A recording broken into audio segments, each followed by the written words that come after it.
जब तक याद ना हो जाए, जब तक याद ना हो जाए तब तक नहीं लिखना। समझ में आ गया? जब तक याद ना हो जाए तब तक मत लिखना। और आज तक का ये रिकॉर्ड रहा है। 2003 में, जब 2003 में एनसीईआरटी चेंज हुई थी तो सबसे ज्यादा क्वेश्चन उस साल इकोलॉजी से पूछे गए थे। उसके बाद मैं आपको बता रहा हूं 2008 में कुछ माइनर चेंजेस हुए थे, तब भी काफी सारे क्वेश्चन इकोलॉजी से पूछे गए थे। तो इसीलिए याद रखना, इकोलॉजी से क्वेश्चन के नंबर आ सकते हैं अच्छे।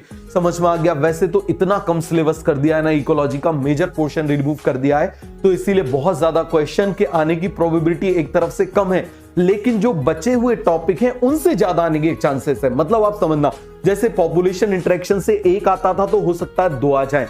समझ में आ गया? 12th क्लास ऐसे भयंकर तरीके से कर डालो कि जैसे ही जब आपका जनवरी में सिलेबस खत्म होगा, आपके पास केवल और केवल एक ही चीज रह जाएगी कि अब आपको 11th करना है।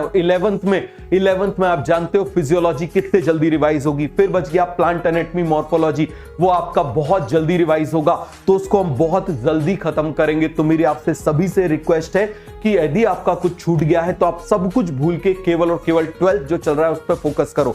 समझ में आ गया? इस समय आपका एक ही दोस्त होना चाहिए, आप खुद। ठीक है? आप खुद अपने दोस्त होना चाहिए। और याद रखना, यदि आपने अपने आप से दोस्ती कर ली, तेरा कोई साथ ना दे तू खुद से मीत जोड़ ले। ठीक है? एक बहुत अच्छा गाना है, बिछौना अंबर को करके गगन आकाश ओढ़ ले। ठीक है? धरती को करके गगन आकाश ओढ़ ले। तो एक चीज हमेशा याद रखना, देखो, आप खुद से दोस्ती करो। ठीक है? खुद को धोखा मत दो, खुद की केयर करो, खुद को दोस्त बना लो। याद रखना, यदि तुम 4 दोस्त बनाओगे तो थोड़ी बहुत सक्सेस पाओगे, लेकिन खुद को दोस्त बनाओगे तो तुम हिस्ट्री क्रिएट करोगे। याद रखना, हिस्ट्री क्रिएट करने के बीच में एक ही चीज है कि तुम्हारा दोस्त तुम खुद होना चाहिए।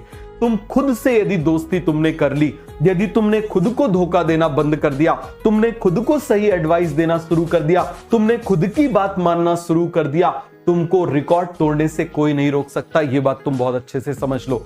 समझ में आ गया?